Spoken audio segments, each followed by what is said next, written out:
Good evening, ladies and gentlemen. Welcome back to the Premiership Podcast. We're your hosts, Jacob. And Elijah. And let's get crack-lacking into what was round 18, where the Swans got up by 2 points against the Dogs, 78-76. What a cracking game this was. Mate, My goodness. this was great. Hmm. So I didn't watch either of the Thursday Friday night games, but man, they were bangers for sure. Until that Saturday night, I was probably dipping too, which sucks. But no, the doggies just couldn't hang in there in the end. They had a pretty good leading first half, but the Swans, 3 quick goals in the third quarter, and well, off they went. So, yeah. Great win for the Swans. They needed it to keep their season alive, if you can say that. But, yeah, good game. Bontempelli, fantastic game. 31 touches, couple of goals. He was outstanding. Tim English, 60 hitouts. I can't understate how good that is. And then I guess on the other side of the coin too, Errol Goulden, he had quite a few touches, and Papley had 4 goals too. So, good signs from both clubs. I was just unlucky for the Dogs, I think, and the answers just fall short. From looking at the timeline of the game, the Bulldogs were up 34-15 at the first quarter, the first break, and then the Swans just pegged it back to making it a close and thrilling display of football.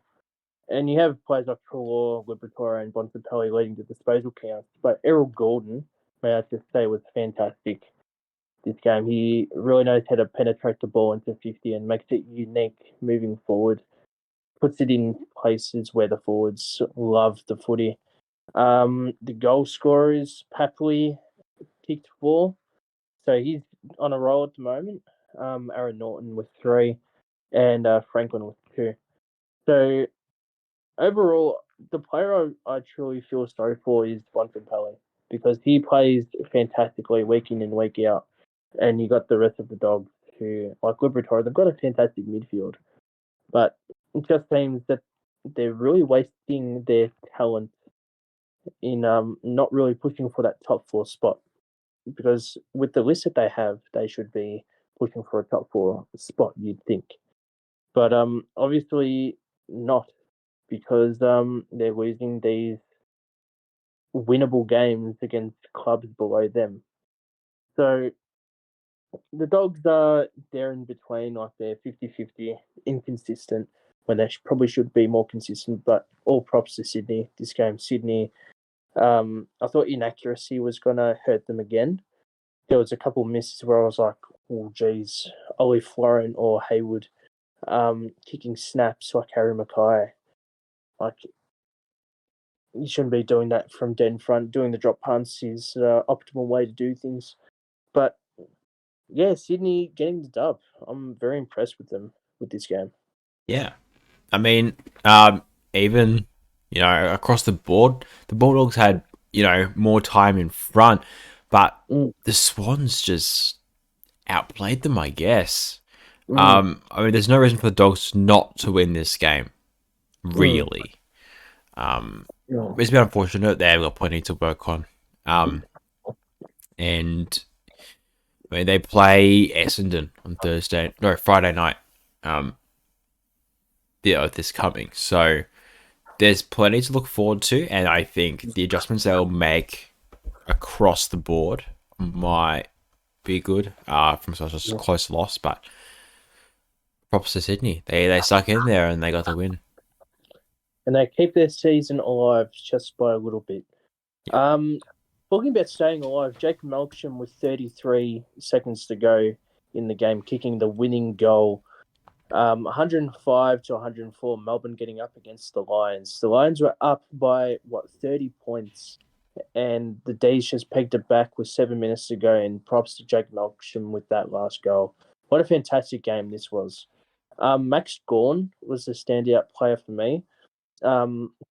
Melbourne dropped Brady Grundy. And with Max Gawn being that sole ruckman, he looked back to his 2021 best. He was clunking everything, intercepting everywhere, and it really puts into question how they're going to play Brody Grundy because they're training him to be a forward, but he should be that ruck player, that second ruck. Sort of like Hawthorn's David Hale, Max Bailey, and McAvoy sort of combo. But it's interesting to see what Melbourne will do in the future with that Grundy and Gawn duo. But props to Melbourne for pegging it back. Really fantastic game this was. Yeah, great game. I mean, Melbourne got to a good start in the first quarter, but past that, it was all Brisbane. Mm, Only really until towards the end of the fourth quarter, which Melbourne clawed its way back from what nearly 5 goal deficit, mm, and won just with the skin of their teeth. So, great game. I think similar to the Bulldogs. No reason Brisbane should have lost this one. The amount of outs that Melbourne had and the run they even went on in the game. No reason for Brisbane to lose this, but they've still managed it, which is unfortunate. Remember Cluggage had a good game. 10 marks, 22 disposals. Danaher as well. He had a pretty alright game too with the 2 goals, 3, but it just wasn't enough. I don't know where Lockie Neal was all game, but they needed more from him. He had 19 touches. Pretty accurate display as well, especially for the days. I'm very impressed to see that this round was quite an accurate display of football, with some outliers like Adelaide kicking 8 goals to 9. But a really accurate display, which we're both impressed to see. Teams finally managing to kick the ball between the big cities. You say that, but next week someone's going to kick 12 behinds. I've just jinxed myself. Yeah, Jesus. No. And Harry Mackay's out for the rest of the season, so we can't post blame on him as well. No. But yeah, Jake Melksham was also, a huge role player in this game. He's really, I feel, turned his career around this year, being that forward. In the past 2-3 years, he's been in and out of the side, even this year, in and out. But he's been more predominant as that forward and being that medium forward player and kicking those 2-3 goals that the D's need up forward. And seeing him kick 2 in that last quarter, 2 very difficult shots, may I add. One from the boundary with his left and one to seal the deal. Jake Melksham has really set his career back into the spotlight. Yeah, I mean, I don't know how long it'll last, but yeah, he had a really good game on Friday night. Questions about Brody Grundy. Do you see him in Melbourne uniform next year? I've seen rumours about him going to Geelong or going to St Kilda or Port Adelaide, but he's there for a couple of years, and I'd like to see him at the D's for another year or two until he makes that decision. Because, yes, it's bad to see that he's been dropped and being played out of position when he's a ruckman. He's sort of like a Tim English sort of type, manoeuvring himself around the ground, good ability by foot, so on and so forth. But do I see him at a new club next year? Perhaps, but I don't see a point in that since he just got traded to Melbourne this year. So to me, it's sort of like 75% he'll stay, but 25% he won't. Fair enough. I guess on the contrary, I cannot see him in a Melbourne jersey next year. Fair enough. I don't see a reason for Melbourne to keep him, especially with this contract, and I think he'll be off. Well, that'll mean that the D's and Pies will be paying off his contract. Yeah. So if you're Brody Grundy, you'd be laughing with all the cash that you're getting. But at the same time, you just want to be playing footy, you know. Yeah. It was really surprising to me that they well, it was surprising to see that they're trying to play him as that forward player. And if the D's make like a prelim or even a grand final, if they do make it, will they play Brady Grundy to finally win that premiership medallion, or will they stay with Max Gawn? And I'd say that they'd stay with Max Gawn, the singular ruckman. Yep. I mean, from when they won the premiership in 21, Yeah. we knew what they were all about. Mm. And I also, from that, I think it's pretty obvious if push comes to shove, then just not gonna put Brady Grundy on that list in the grand final if that happens. Yeah, I just can't see it happening. Good. So we're really coming up to the business end of the year with a couple rounds left until finals starts rolling in, and you'd want to be making your position in the squad as solid as possible. You'd want to be staying in that spot to really bring yourself forward into a good final series. And to be dropped with a couple rounds to go, it's not very promising for Brody Grundy. No, well, there's 6 games left of the season to be exact, but yeah, no, it's not ideal. I think most other guys have been around Max Gorn longer anyway, so they probably prefer him anyway. He knows the system a bit better. He's more equipped with the things they like to play. But what can you do? I don't know. Moving on to Saturday, where the Pies thrashed the Dockers at the MCG 113-67. Nick Dacos doing the typical, Brownlow stuff. Josh Dacos doing the brotherly glove with 31 disposals, I think he got. And may I just say that Taylor Adams, no matter where you put him, he's such a role player for this team. The depth that the Pies have at the moment, it would take something extraordinary to really tear this team apart. And we may be seeing it this week against Port Adelaide. Well, we might. That'll be a really good game in Adelaide. But this win basically came all from that second quarter, right? 10 goals won to 2 goals won. That just completely flipped the script. Like if you take that aside, the Dockers win by 2. You take away all the scores from the second quarter, Dockers win by 2. So it all came from that second quarter. 10 goals, really really Freo, but Dacos, great game. Taylor Adams, fantastic. Jamie Elliott with 4. I mean, this team is they're hitting everything when they need to do. Even Mason Cox, yeah, great They've stuff. got players playing good football at the right time of the year. Yeah, and may I just say that like Nick Dacos has been playing good footy all year.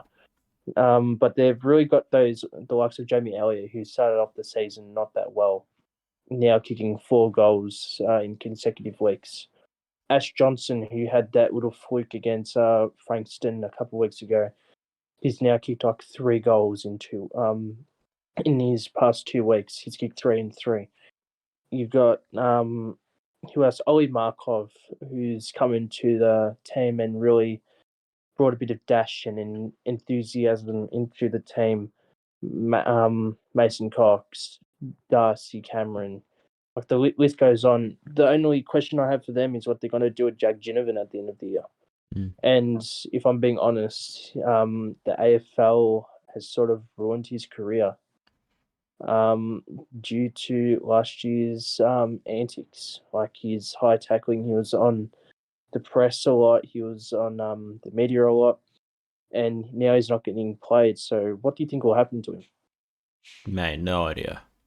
I think he stays around for another season, but That's just because I can't see him playing anywhere else, and he's good enough to be on a list. Mm. But yeah, I wouldn't know. I guess he's another season at Collingwood, but Mm. And then you got the Dockers. Like, who would you give a pass to or miss? well, I mean, okay, ignoring that second quarter, like statistically, Collingwood wins, but only because of that quarter. Fremantle were more efficient inside 50 and with their disposals, right? 69% to 51, inside 50. Freo wins that, right? So like, there's two ways you can look at it. On one hand, you can go Collingwood blew them out in the first half, and then they took it easy, and it was kind of a push and shove for the second half. Or you can look at it as, okay, let's ignore that second quarter. There's positives to the way Fremantle played in that first quarter, but also in that second half, which we can take into the next few rounds. I don't, similar to Sydney, I don't see them making finals just because of how tight that race is. Even though they're right there on the doorstep. But yeah, it's a bit of a fail season for Fremantle. But I mean, travel to the MCG, this is Collingwood. Yeah, it's a bit rough. In terms of players you can give a pass to, I mean, Erasmus, 10 tackles, 26 touches. He had an okay game. Brayshaw, classic. He'll yeah, like these guys, they'll always do the work, right? We know this. But like even Wagner, right? Yeah, 8 marks. So there's some guys which you're like, yeah, great, cool. But yeah, I'm not sure. Yeah, I've got nothing to say about the Dockers, but yeah, a bit of a failed season. Disappointing as they made the semi-finals last year. But on to another surprising little game. Stewie G got the sack, and the Suns have gotten up against the Saints 77 to 51. If the Suns make it to 9th or 8th, I'd say it would be an embarrassing display by the Suns to sack Stewie G. Yeah, Wouldn't you think? It would look like there wasn't really a point in sacking him. exactly. And look, I can't see them making top 8. Once again, how close that race is. I mean, you have Carlton knocking on the top 8. You have the Giants in 9th. You have Richmond right there as well. You have Adelaide, who just dropped out. And you still have teams like, who's going to drop out? Like, maybe the Bulldogs. St Kilda will. But, like, who's dropping out? Who's getting in? Like, Gold Coast are right behind those teams. They're like the 5th team looking in.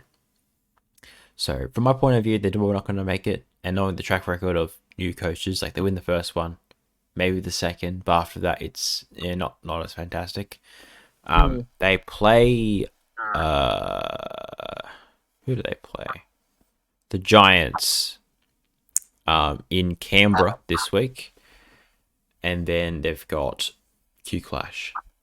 I think it's going to be a rough ask to ask them to win even one of those games. And I guess the whole tail end of their season, it's ugly. The only real winnable game is that last one against North Melbourne. The rest are all either they're in the top 8 or they're pushing to make top 8, and they're right there. But that, I mean, Adelaide, Giants, and Carlton. So, and then you got the Saints, who have just dropped off since the start of the year. The only reasoning as to why they're in the top 8 is due to the fact that they won plenty of games at the start of the season. yeah, and we expect them to drop off significantly down the ladder. Yeah, I mean, there's some players which are playing well. Steele, as always. Marshall, as usual. Wilkie had 10 marks. But it's few and far between. Gold Coast clearly won this game, and I don't think there's much point discussing it, really. It's just it's just the way these teams are going. As a discussion, Carlton beating the Power 122-72 by 50 points. Beating the Powers 13-14 winning win streak, and Carlton putting up a really good display against a formidable foe. The only bad thing being is Harry Mackay's out for pretty much the season until finals if they make finals. Yeah, Yeah. yeah, but they did most of this without him, right? He went down pretty early, so I mean, I had Carlton winning, but not by this much. Even the Carlton fans I knew, they're like, oh yeah, well, we're not tipping Carlton this week. They're playing Port Adelaide, but they won. Yeah, I mean, Jack Silvani, standout player there. I mean, you were criticizing him for a while, saying, is he still going to deserve to be in a Carlton jersey? And I mean, here he is, 4 goals, 19 touches, 4 marks. I mean, yeah, he had a fantastic game. Even Newman, Grips, like Motlop as well. He had 4 goals. He was not named in the squad until 15 minutes before the game started. Yeah. So if we can get more consistency from the likes of Jack Silvani and Motlop, kicking those 4 goals, like even if next week Silvani kicks his 2-3 goals, that would be fantastic because it proves to us that he can be a consistent player. Because we've seen glimpses in the past, haven't we, where he's kicked those 3-4 goals and then he just drops off. We'd like to see that. The reason why I question Silvani is because of his consistency. And good on him. He had a standout game, and he destroyed the Power with his aerial capability, playing ruck in the forward, and sneaking out the back. But can he do it again next week, the week after? Oh, next week, yeah, because they play West Coast. But week after, Collingwood, who knows? So that's my question to Carlton. And if Carlton beat the Pies, that's huge as well. It's more than probably not, but probably not. But they'll give it a red hot crack with a 95,000+ crowd. I don't even think I'm going to get a seat. Oh no, hell no. Nah. As much as I want to go to that game just for the atmosphere, my tall legs won't be able to handle the crampness of the seats. No, well, that's even if you get one. So that's very true. Just stand up on the roof of the MC there. Port Adelaide. Carlton really doing well. Port Adelaide, Todd Marshall, I thought played really well. Dan Houston. Houston was a gun. He had 41. All Australian form. He'll definitely debut the All Australian jersey. Would you expect him to be in that AA team at the end of the year? Todd Marshall, I thought he played a fantastic game, but no sound. Did you see any sound by Butters or Rosie? Because honestly, they weren't recognisable this game. It was mainly just drowned out from Carlton. No, not really. But I mean, it's rough in a 50-point loss. When you can't really be pointing fingers like that when we know how good Port Adelaide is. Traveling to an unfamiliar ground. I don't know how much you can lay it on them. But question for you: 45% efficiency inside 50 for Port Adelaide. Now, granted, this is at Marvel Stadium. They're playing Adelaide Oval versus Collingwood next week. Do you think that kind of performance inside 50 is going to be ratified next week, or is that going to be a recurring theme that's going to lose them the game? It'll be ratified because Charlie Dixon is back this week with a test. They've got a bunch of players back with tests. So if they can get those players back who really take that defender and play their role and kick those 1-2 goals, then yes. But having a 45% efficiency rate going forward is definitely a call for concern, because like we saw the other week with St Kilda, just seeing them bombing it into the air, you'd want to make your forward entries unique and really lowering the eyes or kicking it to the fat side, as these are AFL terms, footy terms. You don't want to just be bombing it into the forward line to allow their intercept defenders to really intercept. So Darcy Moore will be their main interceptor, and you got Nick Dacos running off, Owen Markov running off, Jeremy Howe really being that quarterback who also takes marks, and then you got Murphy who will take that big body defender. So it will be interesting to see what Port Adelaide can do against their defence, and Isaac Quainer as well. Quainer's been fantastic. Yeah, it'll be interesting to see how they ratify, but I do feel like they can ratify 45% efficiency rate.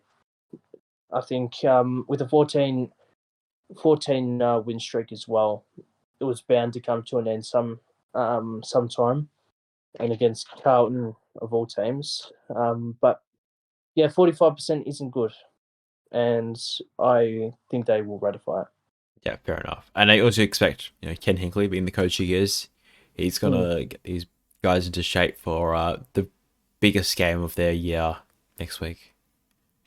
Can I just say, I saw it in the news that they're saying that Ken Hinkley will be coaching the Suns next year. What do you think of that? It's rubbish. I thought that was hilarious. I mean, his contract just expires this year, right?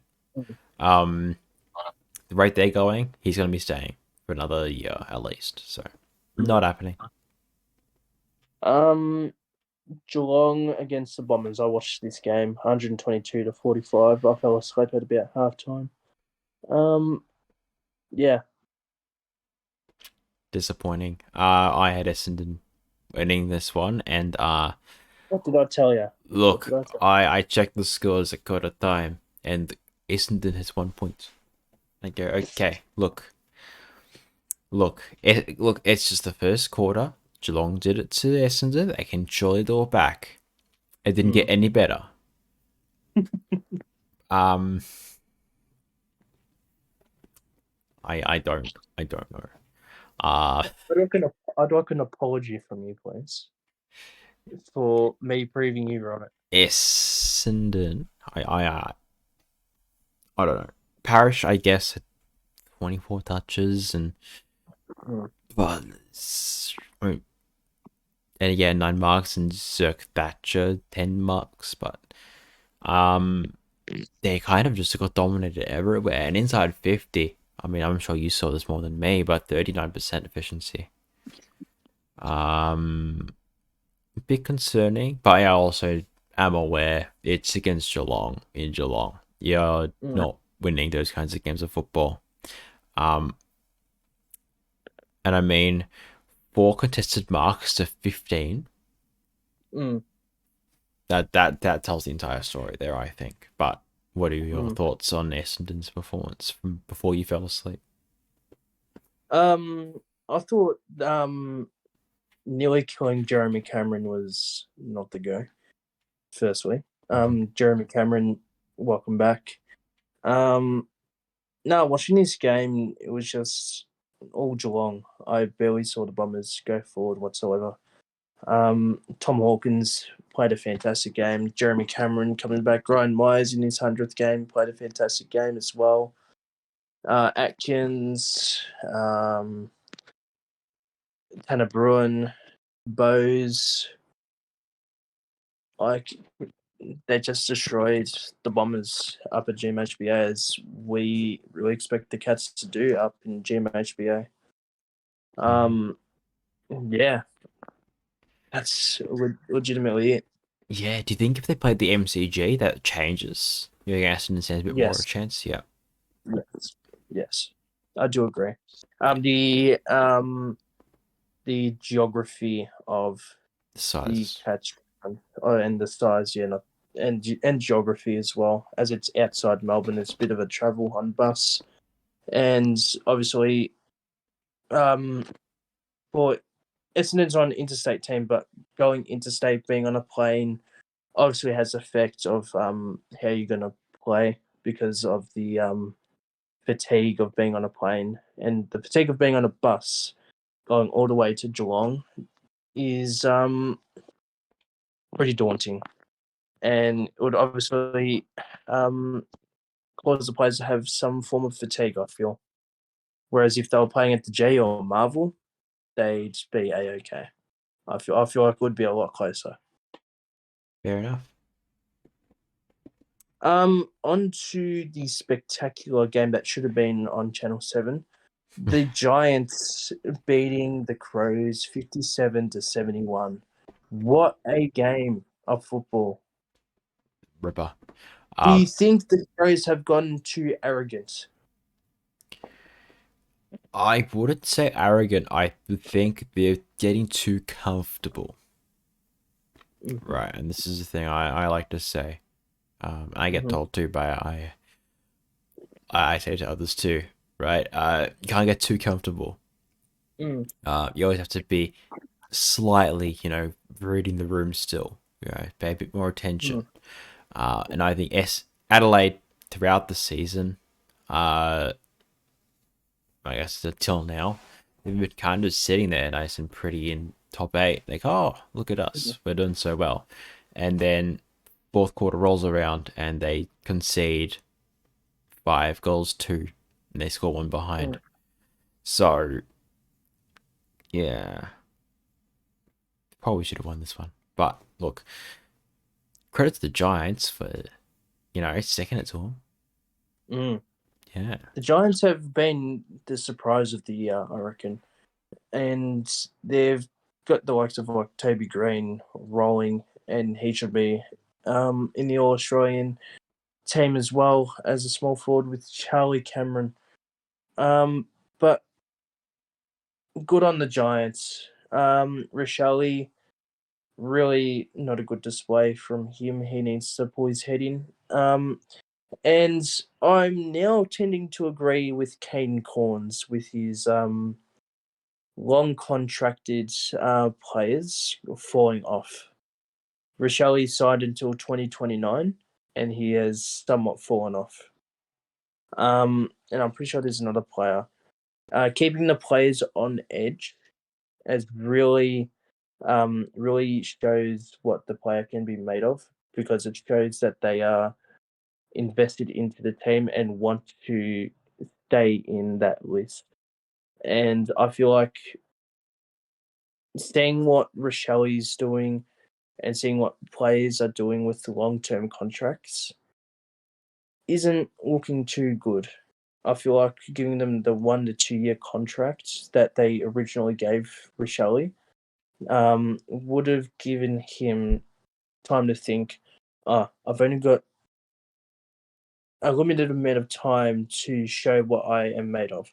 And yes, Rochelle can turn it around, as we know, because he's a fantastic small forward, youthful player with Rankin who will blow the competition.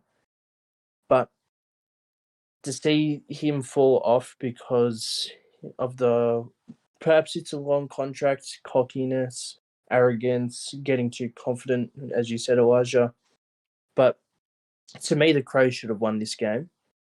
And seeing how Rochelle and people who are on long-term contracts are behaving at the moment, it's just further proof as to what Kane Corns is saying. Not to say that Kane Corns is the right bloke to get information from, because he feels like he can't celebrate until you have 300 games under your belt. But in this case, yes, I do agree with Kane Corns with that long-term contract thing with Rochelle. Interesting. Fair enough. Yeah, no, agree with Kane Corns is not something I usually try to do. But you do you. No, You can't celebrate it. It's not. You haven't played the most games for as an Irish bloke. You can't be carrying blokes and shoulders just for an injury. Like calm down. wasn't it because someone played that 250th that he was mad? Yes. Yeah. Yeah, and it was because Zach Tui broke the record for the most games for an Irish player. We're just bringing players off on shoulders just to celebrate it. This I don't guy. understand why you get angry about it. That was pretty funny, not gonna lie. This guy. Nah. Well, yeah, Adelaide should win this one. Giants, hey, credit to them. Great team. Probably making finals, I would think. They're playing like it. So, Yeah, 100%. when you go to Adelaide, Josh Kelly, fantastic. Green, fantastic. Hogan, fantastic. Himmelberg, fantastic down back. Who else is there? Lucky Yash, Fahey. I'm not sure how to say his name, but it's Fahey. He's playing very good football. Who else is down forward for them? Briggs again. Briggs, Taylor playing fantastically as well. He's definitely up for all Australian contention. Who else is there? Yeah, it's like you look at this list and you're like, this list can't do much, but Adam Kingsley has rejuvenated the list to being exciting and beating a formidable foe at in enemy territory. It was really good to see. definitely. And they've got the Suns, Bulldogs, and Sydney in their next three. So, they can make a fair bit of noise. Winnable. All games winnable. Oh, yeah. In my eyes. Yeah. Hawthorn defeating the Roos 88-40. Yippee. Yahoo. Go Hawks. Yippee. I'm gonna be completely honest. I didn't really watch much of this game. No, I didn't either.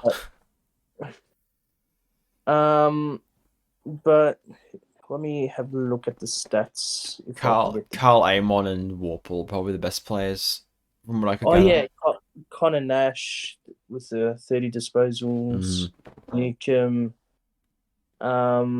Sicily's back, so that really helped us a lot. Although I wouldn't say he had a fantastic game, James Sicily, but I mean, like, look, 5 marks, 17 disposals is alright, but when you're James Sicily, so I don't know how much that holds up. Especially against North Melbourne, but to be fair, they only scored 40 points, so I mean, oh yeah, Luke Bruce and Mitch Ross with 3 goals each as well. Yeah. Jarman Impey, I thought also played okay. The Denver Nuggets, DGB, played okay up forward. But I expect DJB to be traded at the end of the year. You'd expect. Yeah, I mean, we talked about this before. Denver, Granger Barras. I mean, outside of the efficiency inside 50, which from both teams, 22 to 37 respectively, this game wasn't great for North Melbourne. I think honestly disappointed by what they dished up. You host a game, Marvel Stadium, this is your most winnable game for a while. Even though they play West Coast soon. They rock up and they don't do a whole lot. They score 40 points, concede 88. Not good at all. I mean, they outmark the Hawks, but I mean, this just wasn't enough. I was talking with my my cousins who go for North Melbourne, and we'll having a talk about who North should trade, and they was just like, trade every single player besides Ben Cunnington, Larky, Zerha, Diesel, surely. Taron Thomas, Sheasel, and Wardlaw. Other than that, you can trade everyone else. Oh, and Goda. You can't trade Goda and Bailey Scott. But all these other players trade because they're not doing much with the list. But besides the 12 very good players, even LDU, Luke Davies-Uniacke. And I thought sort of that as a joke, but they're actually being legitimate. They do not like any of the North's list whatsoever. Like they said, why are we playing Phoenix Spicer? He is horrible. But yet again, you look at the squad. It's a very young team, and you got a couple of vets who are pulling the weight and teaching the young boys the ropes of AFL football. And you'd expect that from a rebuilding squad. Alistair Clarkson was back at the helm at North Melbourne this week as well, and he has suggested that he may not come back to coach until next year. Mm-hmm. So it'll be interesting to see how North attack the trade period and the the trade, not the trade, the draft. I mean, to be fair, Liam Shields had an okay game. 26 touches, 10 What tackles.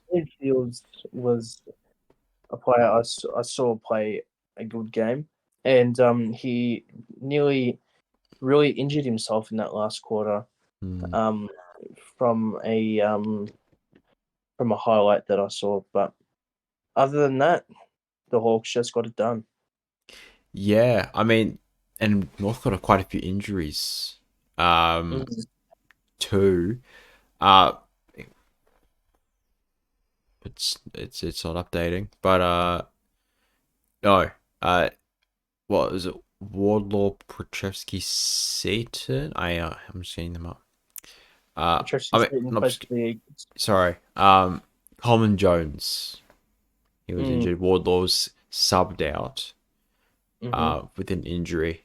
There's a lot of he's just carnage for the Eagles. A lot of injuries. So hopefully the Eagles, North Melbourne. It's the same time. They're the same team, just different smell. They're free. It's free premiership points. I don't know what to say. Look, if you just want a burger and there's McDonald's and KFC, it's like both get the job done. It's like you're getting it either way. I don't know what you want. I wouldn't put that on top of a zinger box. A zinger box goes off. Oh well, yeah, but that's the box. It cures tradies' depression. Both can. You can prefer one either way. I don't know. I don't know what I'm trying to get at, but they're both bad clubs. Good metaphor, Elijah. Really good metaphor. No, it wasn't. It wasn't.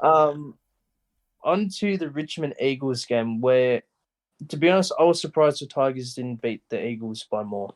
They should have. 98 to 60. I mean, they should have. I mean, Taranto, as usual, good game. Shea Bolton had 2 goals for.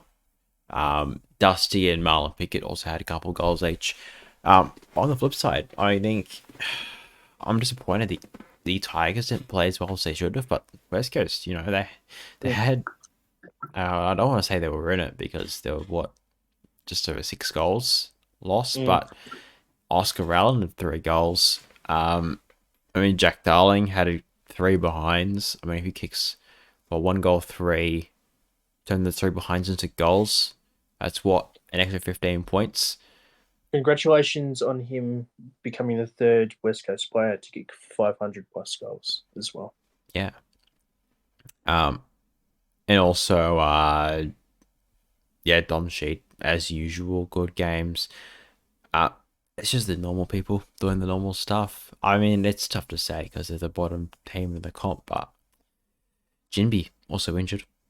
If that's news. A bit of a funny moment too. I might bring it up later on, but Oris Frioli. When He the, cracked his. Oh, he he cracked it big time. he gets subbed off, and the trainer, whoever, goes to pass him the phone, he just ignores it. I'm not going to go into the comment that someone made in the no context footy because that was one of the funniest comments that I've ever seen. Oh yeah, you know the one I'm talking about, I Elijah. think so. But yeah. I won't go into it because it's caused a bit of a feist, a bit of racial things in the comments, but yeah, overall, Morris Real, yeah, spat the dummy. Look, where you expect West Coast to lose to Richmond, and they did. Yeah, I don't know what to say. It is what it is. It's what you expected.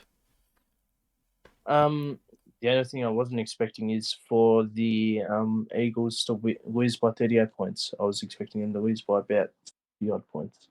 Fair enough. But this is also Richmond 2023, so who knows? Very true. On to the power rankings. Yeah, speaking of disappointing, let's go to the power rankings. Yeah, it's very disappointing news. Fiddlesticks. Yeah, so you might notice St Kilda all the way down there. Disappointing. Yeah, same time. The best. No. You want to take this one away? Sure. Collingwood, Port Adelaide, Brisbane, and Melbourne in the same spot. We thought Brisbane played a better game than Melbourne. Melbourne was just lucky to win. We put Geelong up to 5th as they're playing fantastic football, and surprisingly, they're in the same spot on the ladder. The Bombers moved down to 6th for obvious reasons, losing to Geelong by the amount they lost to the Cats, and the Crows below the Dons for also obvious reasons, losing to the Giants, who are just below them, but also losing to the Bombers. We still do think that the Crows are the better team, better than the Giants, but when push comes to shove, the Giants did beat the Crows. So the Giants move up to 8th. So woohoo, the Giants make the top 8, even though they're placed 9th on the ladder. Yahoo. We feel like they're playing fantastic football. They're just a surprise of the year. The Dogs move outside the top 8, and that's for obvious reasons as well, inconsistency, and we'll see what they're made of in the next month. I'll let you take Carlton and down. Yeah. So, Carlton, they've had a pretty good month, beating up on some very, very bad teams and Port Adelaide. Going against West Coast next week, you'd expect that they're carrying through. They're sitting happily in 10th. I need to see. I know they beat Port Adelaide by 50 points, but it was at Marvel Stadium, and Port Adelaide, I'm making excuses now, but I want to see more better football from Carlton for longer. Mm-hmm. I want to see them. Okay, they'll beat West Coast, right? Marvel Stadium, they're not losing that. There's no universe they lose that. But then they play Collingwood Friday night week after. That's gonna be that's the decider where we go, okay, is this team a serious contender or not? Right? Because they play Collingwood, the top team in the comp, in a game where that's pretty much going to decide whether they make it or not.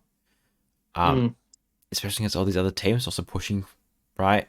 Gold Coast, Richmond Bulldogs, Giants, but look, we'll find out then. But they're sitting pretty in 10th at the moment, just above Richmond. Kind of similar reasons. You expect them to be more against West Coast, but they didn't. Is what it is. They've got an interesting few games coming up. Next couple being Hawks, D's, and the Dogs. It's an interesting match there. So, I mean, you definitely lose at least one. Definitely, well, not definitely. But I happen to be Hawthorn. You'd expect him to win 2 out of 3 games there. Bulldogs in Melbourne, maybe. Maybe. They definitely win one, definitely lose one. Whether the one up in the air is Dogs or D's, who knows, but we'll find out. Keep going down. Gold Coast, new coach. Don't know what they're really made of. But tough end of the season coming up. Feels bad. Sydney, Fremantle, finishing off that not bottom four. Both those clubs disappointing seasons. Sydney making the grand final last year, and Fremantle coming out in the semis. You'd expect more. They've just not lived up to expectations, and I don't think they're making finals. And they're probably not joining that race either. They're just a game out. And brand new addition to the bottom four, St Kilda, going below Hawks and North Melbourne. They are rancid. They are losing to North Melbourne this weekend. Mark my words. And I don't know what else to say. I'm very disappointed. I'm appalled. I am dismayed. I still think the Roos will lose, but the Roos are winning. I think Liam Shields gets 40 touches, and St Kilda gets demoted to the EDFL. I was gonna say whatever it is over there in Moorabbin, but no, Div 12 Resis they go to. Yeah, let's go. And the Eagles finishing last. Yeah, as usual. Yeah, I mean you expect that, but St Kilda disappointing all season, and not all season. Okay, not all season. But the last couple of months have been disappointing, and I've had enough. I've put them in there against Jacob's will. I've moved them below North Melbourne. We're going Hawthorn because we believe in our club, but also Hawthorn, which is just better at the moment. And really handcuffing the Saints onto the bed here. Jesus Christ, Elijah. I want them to be good, but they are not. They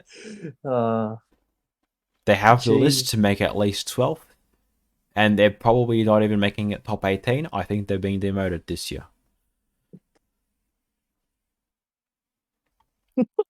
Who comes in? Kilo? Under Mick McGuan? Yeah, why not? Screw it. Let's get him. Let's get him in. Get Ross Lyon, get ready to learn Chinese for sending you to Shanghai Sharks. But that's our power rankings. That's probably the best power rankings of the year. On to our predictions for the week. The Bombers take on the Dogs. I have Essendon.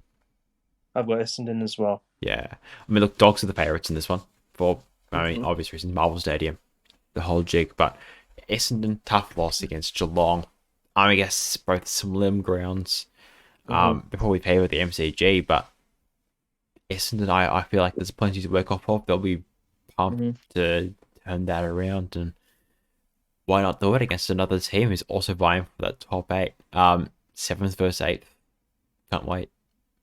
Whoever wins this game will really solidify themselves into the top 8. Really they'll make top 6 for sure. Richmond Hawks. Richmond. I've got Richmond as well. Yeah. Blues Eagles next. Carlton's winning that one. I don't think anyone's debating that. Brisbane Geelong at the Gabba. Brisbane. I know Geelong's pretty good, but I've got Brisbane. It's pretty good history with Brisbane and Geelong at the Gabba. We got Ash McGrath with the miracle on grass. I've got the Lions, but I do expect this one to be closer than people think. I mean, it's like an international cricket ground, so it's more oval. More circular than oval. And Brisbane at home is just ridiculous. It's just as bad as Geelong in Geelong. Yeah. So, I have to take getting a taste of their own medicine. Yeah, I totally agree. That's what we expect. Fremantle, Sydney. I have Sydney. I also have the Swans. Pretty good game. at Optus. Yeah, I mean, it will be tough.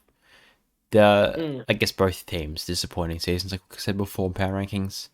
The Swans are probably just. I feel like the form at the moment is a bit more, I guess, reliable. I wouldn't say consistent at all, but more reliable. Mm-hmm. I think they've shown higher peaks this year, or at least more upset potential than Mm-hmm. Fremantle, who we know can kind of dwindle off every quarter or so. So,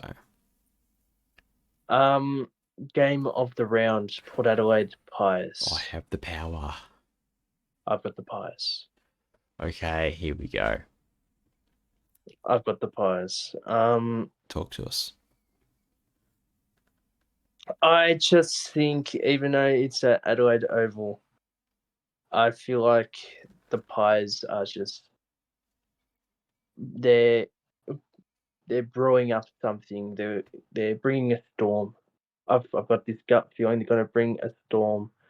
And they played Fremantle last week, so it was a pretty easy game, pretty chill game. I know that they rested Tom Mitchell. They played him as a medi sub, and with the position that the Pies are at the moment, they want to play this game to their fullest. And then after this, they'll be able to rest their players and bring in the likes of Jack Ginnivan and players that they don't usually play for one-off games. So then they've got players to rest. So I reckon the Pies will bring everything they've got to this game, and then the rest of the season will be a bit of a rest. Yeah.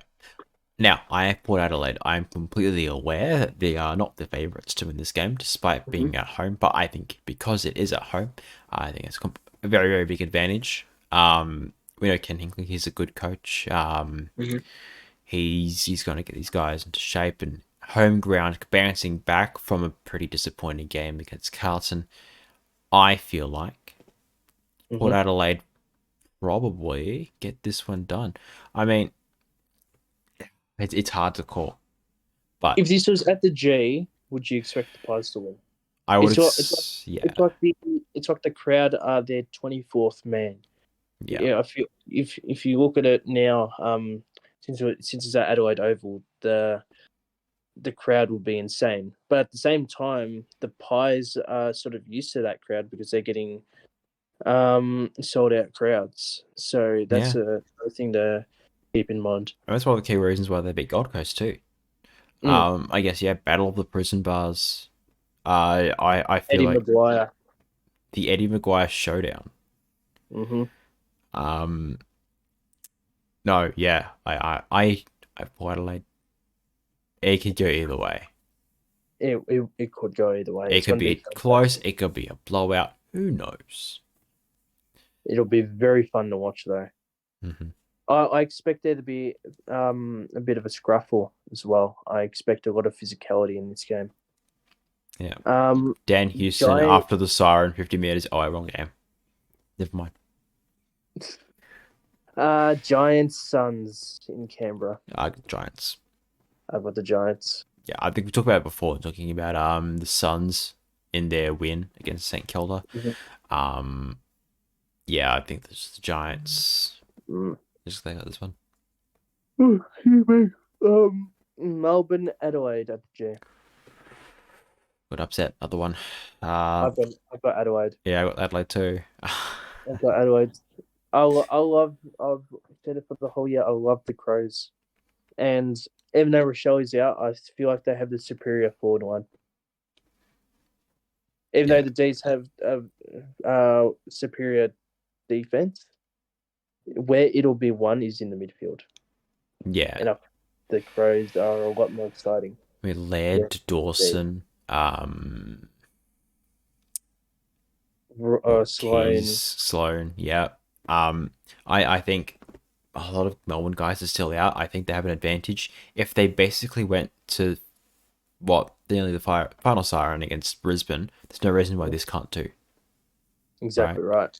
So I guess we both have Adelaide. I guess if I'm looking from a Melbourne perspective, it's at the G. It's at the G. In theory, you're the better team. The Crows played good at the G, but they played very well against the Pies. Yeah, that is true. So if the Crows bring that sort of pressure against the D's, I feel like the D's won't be able to withstand that sort of momentum going forward. Yeah. Also, I think mentioned before, but Adelaide a couple of really close games against the Giants. Round one at the start of the year, but other than, I guess, when they lost that game at the start of the season, by 16, the Crows, they're kind of pretty good. I mean, they lost to Richmond the week after, but they smashed Port in the showdown. They beat Freo, they beat Carlton, they beat Hawthorn, came within a point to Collingwood. So I think there's plenty to work with. There's a lot of young guys who want to prove themselves, especially after the last couple of weeks. Crows have a shot. This might just be us gaslighting ourselves to thinking that Adelaide's a good team, but we can dream. The Crows are definitely the next big thing, I feel. And there's a lot of expectation on their shoulders because of the excitement around them. But I feel like they can rise to the occasion within the next couple of years. Fair enough. Yeah. North Melbourne, St Kilda. You got North Melbourne. I have North Melbourne. I've got St Kilda. I've got St Kilda. I wouldn't trust St Kilda to babysit. I don't know what to say. I said it before. Rowan Marshall will dominate this game, and Callum Walkie will make Lucky his man-child. I think St Kilda cannot play for games of football. I mean, last time they played, wasn't it like 1 million behinds to like a couple goals? Yeah. So it's gonna be another boring game. This is boy. I look. If you're looking to put the kids to bed early, because they're school the next morning, because this is Sunday afternoon, throw this on. That'll get them to sleep. Forget the bedtime stories. This'll do it. This is one of their nightmares that they're going to be dreaming about. Mate, this is going to be. They're going to be running to their teachers and parents in the morning saying, "Mummy, Daddy, I had a nightmare. I watched St Kilda in North Melbourne, and it was an absolute nightmare. I had a dream. It was a good game." No, this is going to be so bad. It's going to be one of the games of all time. We are going to be so mad at this game this same time next week. Mark our words. This is absolute doozy. But that's it for predictions for round 19. On to our player of the round. Who was your player of the round, Elijah? Marcus Bontempelli. Now, I know they didn't win. Right. I mean, shout out to Max Scorn as well. He was up there. But Bontempelli, yeah, great game. And they lost, as I said like 2 seconds ago. But, I mean, a goal, 27 disposals, 8 tackles. The man is everywhere. I mean, I don't know what else to say. He had a great game. I agree. He deserves a Brownlow. To be honest, he should have won it in 2021. Oh, one day. My player of the round, and I'm showing the forwards some love. I'm going with Jack Silvani. Shout out to Tom Hawkins. Yeah, good call. I feel like I've shown the forwards a lot of love this year, as I am a forward myself. And I've gone Jack Silvani for really stepping up to the big occasion, kicking those 4 goals and really putting his name where his mouth is and where his boot is.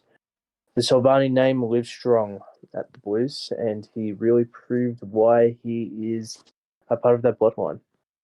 Yeah, I also want to shout out Harry Mackay because we're not going to be able to talk about him for the rest of the season. And I'm upset now. We can't bake him anymore. My heart is broken. But now I can talk about Haywood or Yeah, there's plenty more out there. But look, shout out to Harry Mackay. Yeah, you're not getting back rest for the season now. Hope the recovery goes well. Yes, it was Haywood. Yes, I get to make fun of Haywood this week. Okay then, go for it. I'm not stopping you. But I'm not gonna go with what made us laugh. What made you angry this week, Elijah? the Olympics were At cancelled. the Commonwealth Games cancelled. Not footy related, but you go ahead. No, not footy related, because nothing interesting happened in footy besides St Kilda. And you heard my rant about St Kilda before anyway. So you can take that as if you will. But if you didn't hear, Commonwealth Games 2026 cancelled. In Melbourne. Because Daniel Andrews doesn't know how to save his money, and he's like, oh, no more money, no more Commonwealth Games.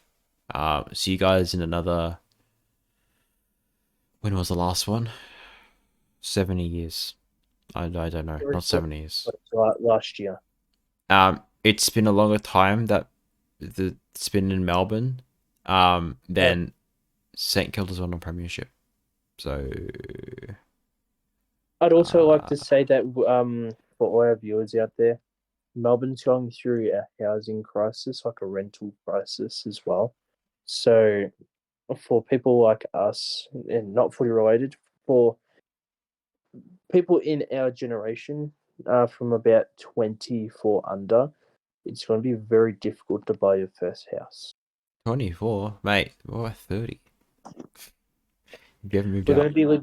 going to be living in our parents' basements until we're 40 because of how stuck everything is. Even if you're 40 now, it's not like you have the savings to like be able to, like, be healthy in this economy. You're still struggling, and it's really hard, especially raising a family too. Rough. Yeah, I don't know. True, but really, really daunting. But we're going into politics. I'm not about that. I like my politics, but yeah, Daniel Andrews pulling the plug on the Commonwealth Games, and I'm mad. Wouldn't that because my dad sent me in and I was really surprised. I was like, that's stuffed up. Wouldn't that bring more money into the country? Question mark. To a degree, I think the projected earnings was about 3 billion, I think, and it was 6 billion to put everything up. But I think you also need to consider, right, because this is like Geelong, Ballarat, kind of like the west of Melbourne, kind of around that area, Colac, whatnot. It's building up all there, right? And because they even said like, oh, we'll still build everything. Then like, what's the point of like the point of it? Canceling it? But anyway, politics. It's just so disappointing, and like, yeah, I can't right now. But that's what got me this week. What about you? I'll tell you what I'm very, very disappointed with. As much as I agreed with Kane Corns' comment, I hate how he said that we cannot celebrate milestones. Mm-hmm. It has been a staple of our game for eons. It's since the start of time. We have celebrated 50 games, 100 games, 150, 200, 250, 300, 350, 400, and eventually 450 when Scott Pendlebury decides to retire. What are you on, Kane Corns? You are a depressed old man who just wants to have a story.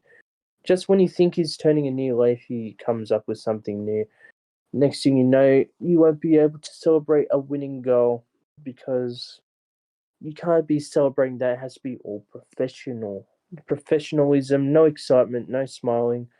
As soon as you enter onto the AFL arena, you have to be as depressed as possible. You have to be wanting to die and no sort of celebrations whatsoever. When you sing your theme song at the end of the game, it has to be as melodramatic, as monotone as possible.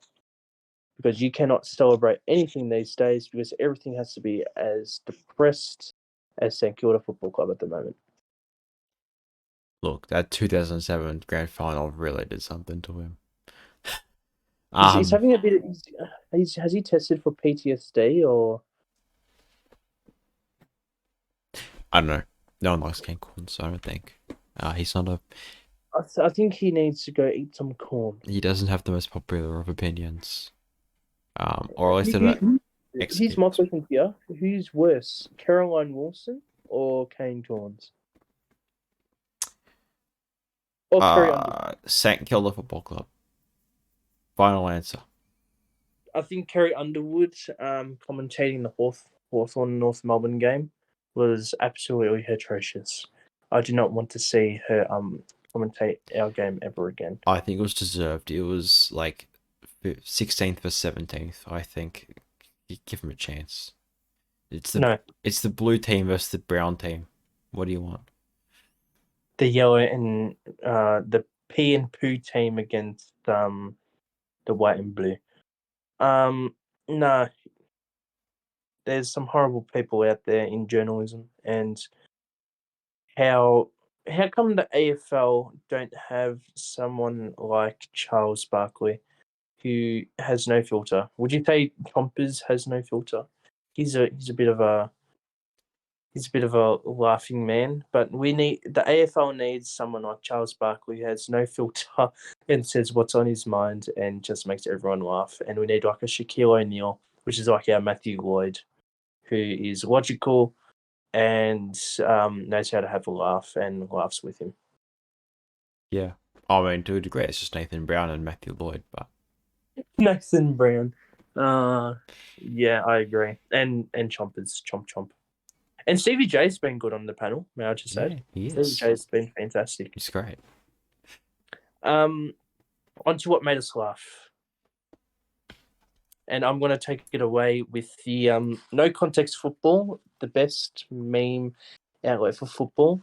The amount of male genitalia displayed, for example, Marcus Bontempelli's heat map represented the male genitalia.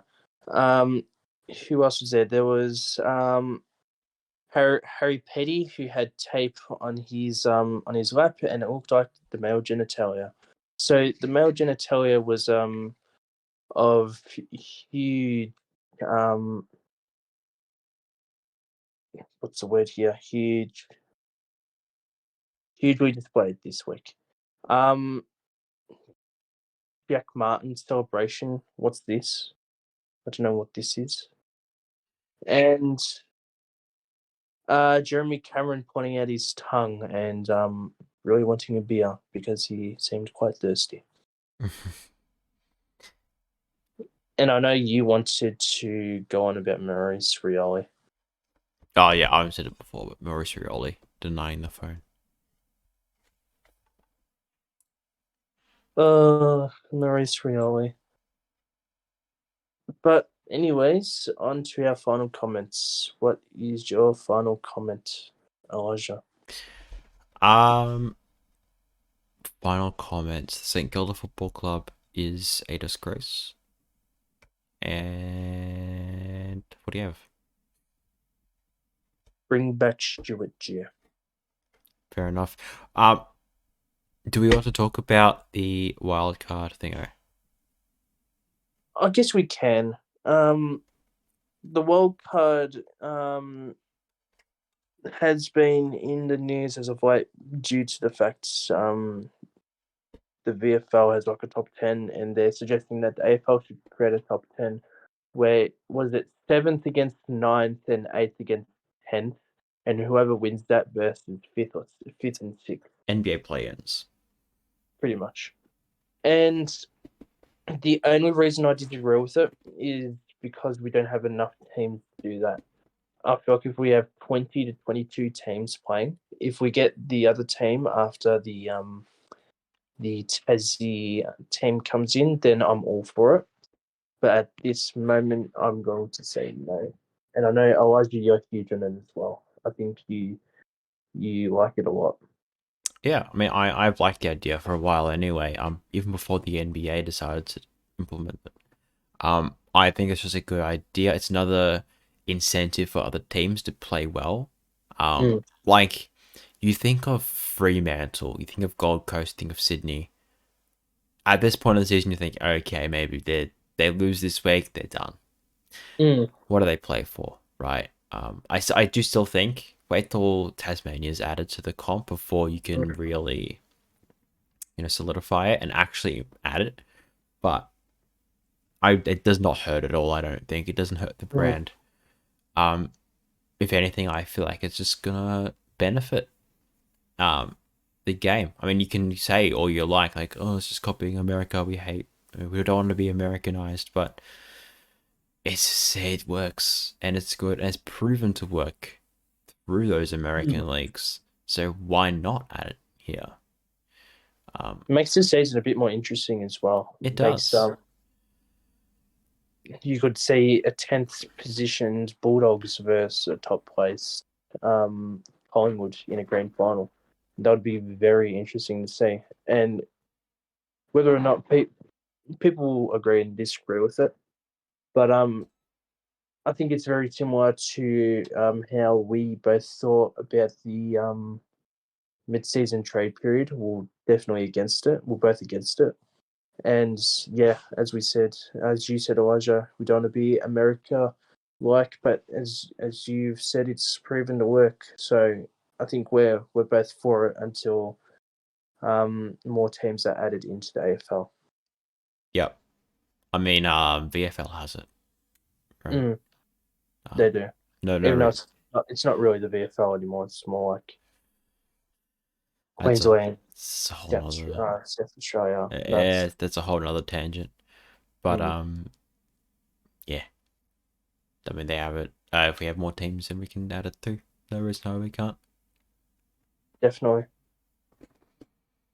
Well, I guess that brings us to the end of another episode of the Premiership Podcast.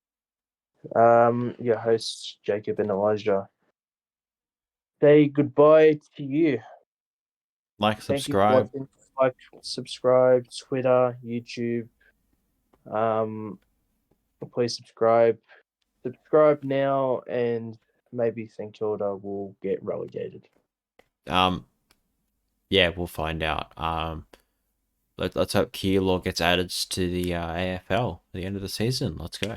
No, let's go Northern Saints. Northern Saints, come into the AFL. Let's get the Div 12 Rezzies up there as well, and we'll get where else? We'll get Burnside. Jacana in there. We'll get Jacana in there somehow. That would be funny. And a Sunbury. All right then. See you guys. All right. See you later. Ciao.